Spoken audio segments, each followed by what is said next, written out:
Falcon 9's in startup. And the vehicle is in startup. Both stages are beginning to pressurize for launch. In a few seconds here, we should be hearing the launch director give the final go for liftoff. LD on countdown 1, go for launch. And there you heard it. That is the final go for launch at T-minus 35 seconds. All systems are go for the Transporter-1 mission. Let's listen and watch in as we lift off from Cape Canaveral Space Force Station in Florida.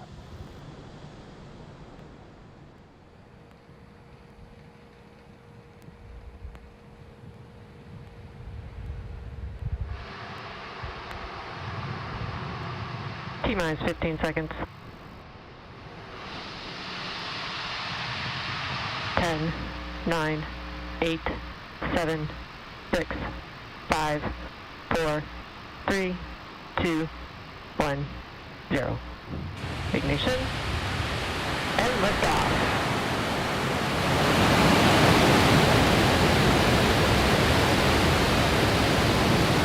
Impulse pitching downrange. Stage 1 chamber pressure is nominal.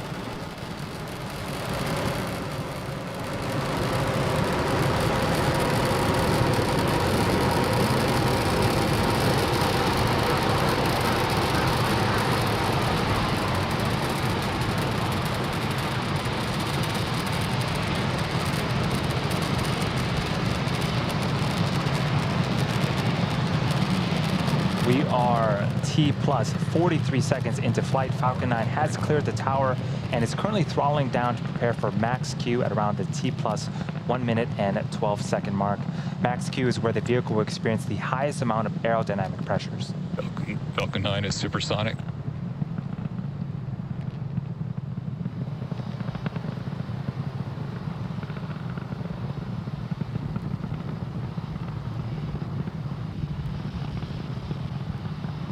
Max Q. And we've just passed max Q. That is a really cool tracking shot of Falcon 9. All is looking good with the stage 1 trajectory. In about a minute, we have 3 events coming up in quick succession. First up is main engine cutoff. That's where the 9 engines on the first stage will shut off, followed by stage separation, where the first and second stages will separate from one another. Shortly after that, we'll have second engine start 1. The Merlin vacuum engine on the second stage will ignite its engine and continue its journey into orbit. MVAC engine chill has begun.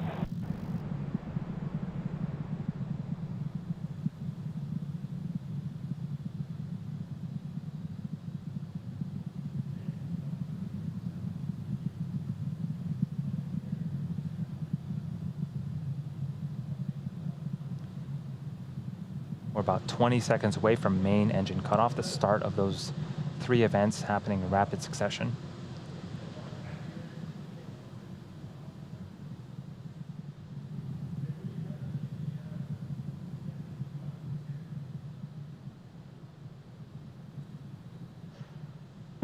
Main engine cutoff.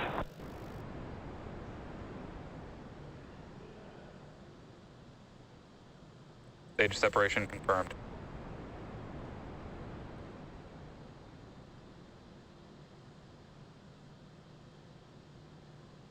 Coming up in a few seconds, we should have the fairing deploy. MVAC ignition. Fairing separation confirmed. And there you can see the 2 fairing halves have separated and fallen away from the vehicle, exposing the 143 spacecraft to the vacuum of space. And as a reminder, our recovery vessel, Miss Chief, will be attempting to recover the fairing halves today from the water.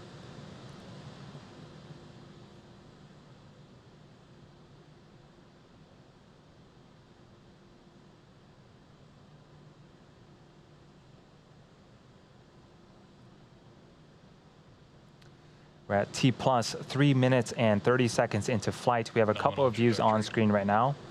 On the right-hand side is a view of the second stage, specifically the MVAC engine. It's currently in the first of its 2 MVAC burns.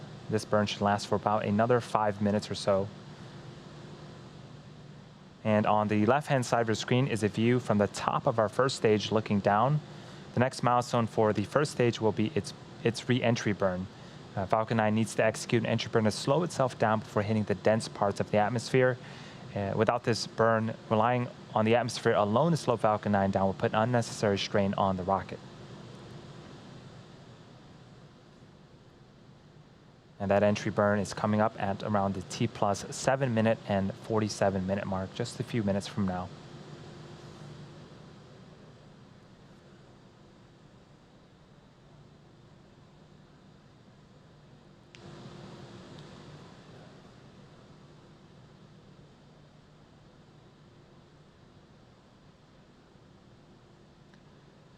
For those just joining us, this is the Transporter-1 mission for SpaceX, the first dedicated SmallSat Rideshare Program mission, and it's also the third mission of 2021. We're just waiting on the next major event for this mission, which is the first stage entry burn. That's going to be happening around the T plus 7 minute and 47 mark.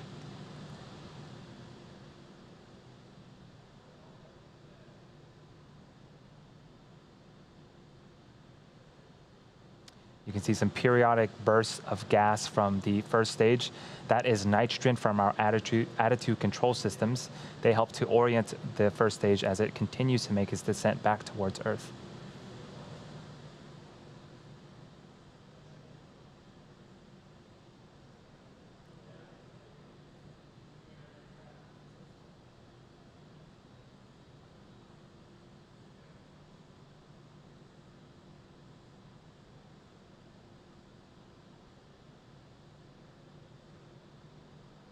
And as we get closer to the Earth, you'll start to notice those honeycomb-like structures on the left-hand side of your screen start to move and pivot. Those are our hypersonic grid fins, and those help to steer the first stage back as it returns back to Earth.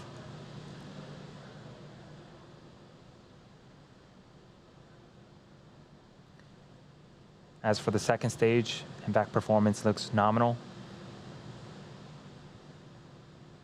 Just a few seconds after we finish the stage 1 entry burn, we'll be shutting off the second stage Merlin vacuum engine and enter a small coast phase.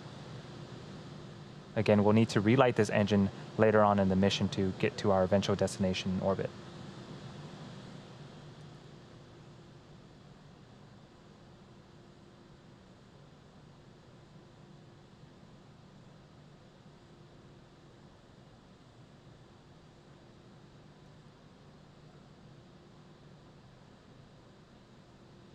Stage 1 FTS is saved. We are about 45 seconds away from that stage 1 entry burn. For the entry burn, it is a 3-engine burn, so 3 of the 9 Merlin engines on the first stage will relight and start to slow the stage down before it hits the denser parts of the Earth's atmosphere.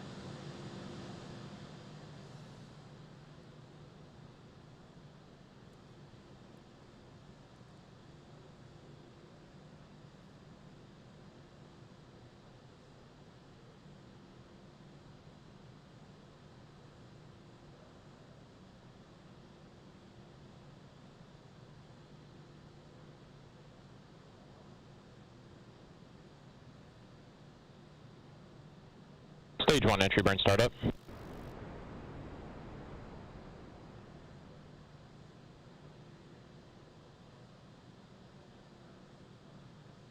And there's the entry burn. 3 of the 9 Merlin engines have relit. This burn is expected to last for about 30 seconds.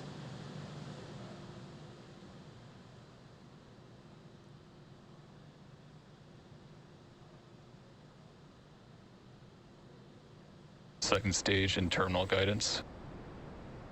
Stage 1 entry burn shut down.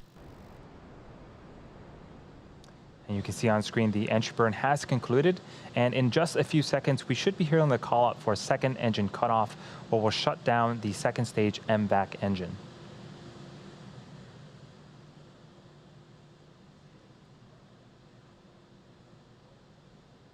FTS is saved.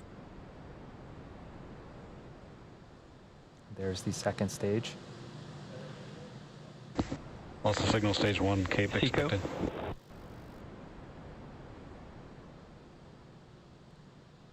The second stage has shut down its engine.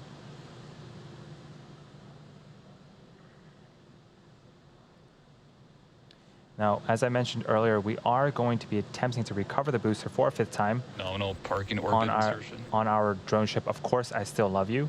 The first stage has one more burn left, the landing burn, and it begins just before we touch down and provides the booster with a soft descent before we land. That should be starting up anytime now.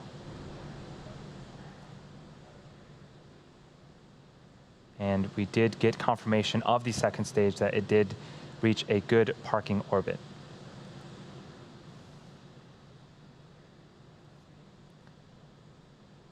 Stage 1 landing leg deploy.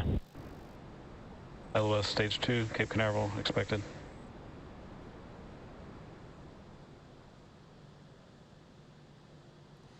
And Falcon 9 returns safely once again. That is the 5th time for this particular booster and the 73rd recovery of an orbital class rocket.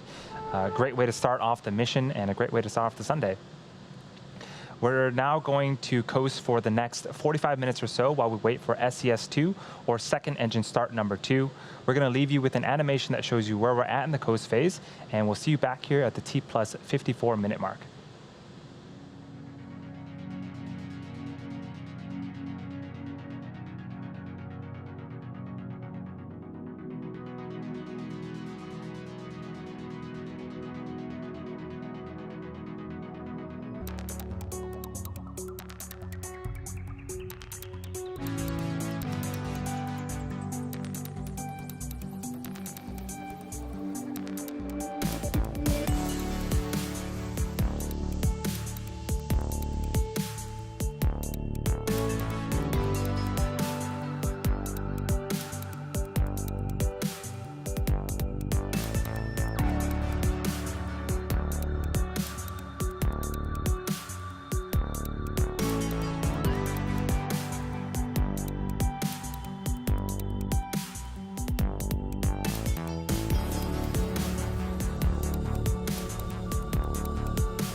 Welcome back to the Transporter-1 mission. If you're just joining us, Falcon 9 lifted off at 10 a.m. Eastern from Cape Canaveral Space Force Station, had successful stage separation. We landed our first stage on our drone ship for the 5th time and successfully completed our first second stage burn. On screen right now is a view of the second stage MVAC engine. We are waiting to relight that engine for the second and final burn. This burn will be a quick one, lasting only 2 seconds. And we're expecting that burn to start in just a few seconds here.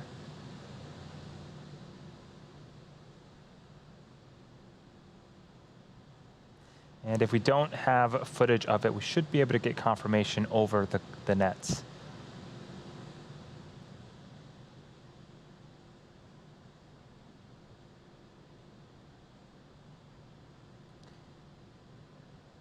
And there is second engine startup, and then cut off. Now we're waiting for confirmation of a good orbit on that second stage. Nominal payload orbit insertion. And there's the call out that we want. That is a confirmation of a good orbit. Next up will be the deployment of our 133 spacecraft on board the mission, which will occur over an 18-minute period. And as a reminder, today's mission is the first dedicated SmallSat Rideshare Program mission. We created this program to provide small satellite operators with regularly scheduled rides on board Falcon 9, Falcon Heavy, and in the not-too-distant future, Starship as well. These missions offer competitive pricing to our customers, as well as increased flight opportunities and flexibility. As part of this program, we're also offering traditional rideshare opportunities on existing low Earth orbit missions and on SpaceX's Starlink missions, which provide launch opportunities about once a month.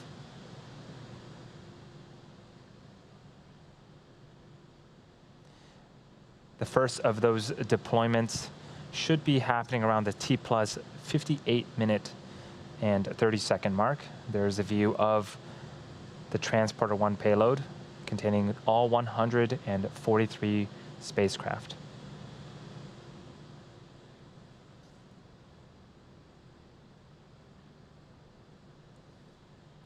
For today's ride shares, there are 11 ports on our payload adapter responsible for sending 133 spacecraft plus our 10 Starlink satellites into orbit.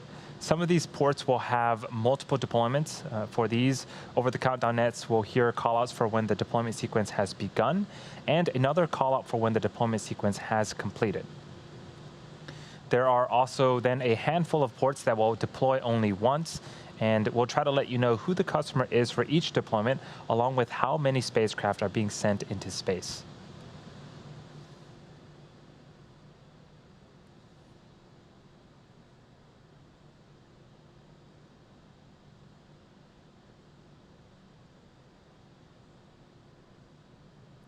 We're just over a minute away from the first set of deployments. Due to the nature of the payload stack, we will not have visuals for every deployment, but we do hope to catch most of them with our 2-camera views. It's also worth noting that we will lose access to ground station coverage for a short period during the 18-minute deployment sequence, and when we reach that point, we'll let you know over the webcast.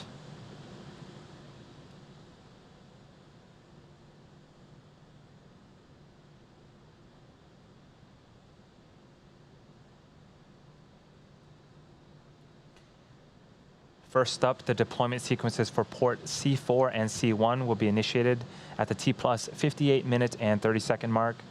On port C4, there are 36 Planet SuperDoves, and then there are 17 spacecraft aboard Kepler's port on port C1.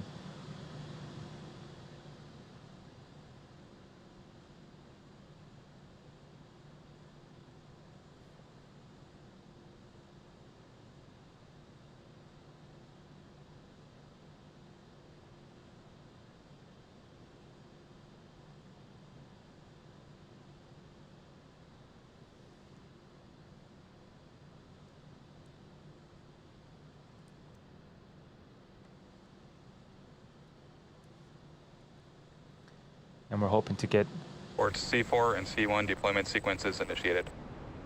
those callouts. The deployment sequence has started for 36 of Planet's SuperDoves on port C4, as well as the 17 spacecraft aboard Kepler's port on C1. We're expecting these deployments to conclude about 11 minutes from now. In just a few seconds, we should be starting up the deployment for our customer Maverick, which contains 3 CubeSats for NASA's Small Spacecraft Technology Program's VR-3X mission. It's going to be deploying from the aft end fuel dome, which essentially is a small platform mounted on the back end of the second stage fuel dome, right above the MVAC engine. Aft end payload deployed. And there you heard the callouts. 3 CubeSats aboard Maverick's Mercury dispenser have deployed. These are for NASA's Small Spacecraft Technologies Program VR-3X mission. The next call out will be to start deployment sequence for our customer NanoRacks around the T plus 1 hour and 8 minute mark. And while we wait for this deployment sequence to begin, we're going to leave you with views of the deployments for Planet and Kepler. And we'll see you back here at the T+ 1 hour and 7 minute mark.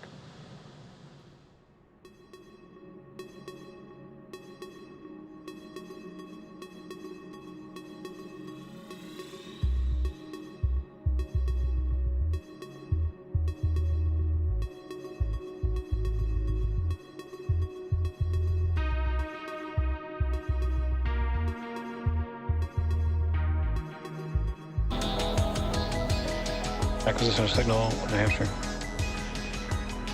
Welcome back to the webcast for SpaceX's Transporter-1 mission. If you're just joining us, we are close to the end of today's mission, which launched this morning from Cape Canaveral Space Force Station in Florida at 10 a.m. Eastern.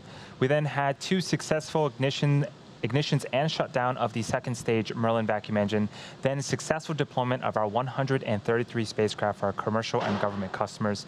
We were also able to successfully recover our first stage for a 5th time on our drone ship, Of Course I Still Love You, and recover both fairing halves from the water. Coming up, we'll have the deployment of our 10 Starlink satellites. It's going to be the first set of Starlink satellites deployed to a polar orbit, and that should be happening in about 30 seconds. And there's a view of the second stage.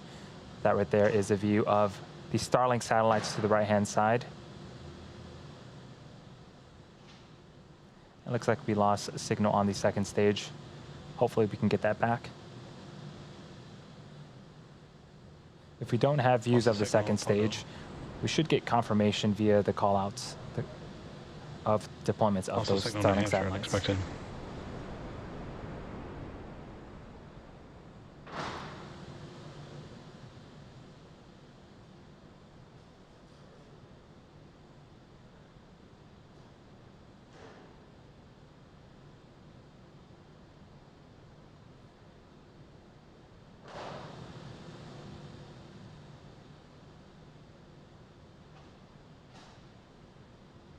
Partial data back from New Hampshire.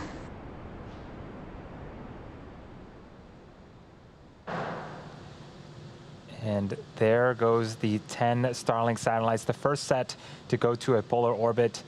With those 10, that is 143 spacecraft deployed on a single mission, the most ever. Pretty awesome. With that said, that will be bringing our webcast to an end. We would like to thank all of our rideshare customers for their support on today's mission. We'd also like to thank the United States Air Force for range support, as well as the Federal Aviation Administration for licensing. Continue to follow us on SpaceX.com for future missions and milestones, as well as our Twitter and Instagram profiles.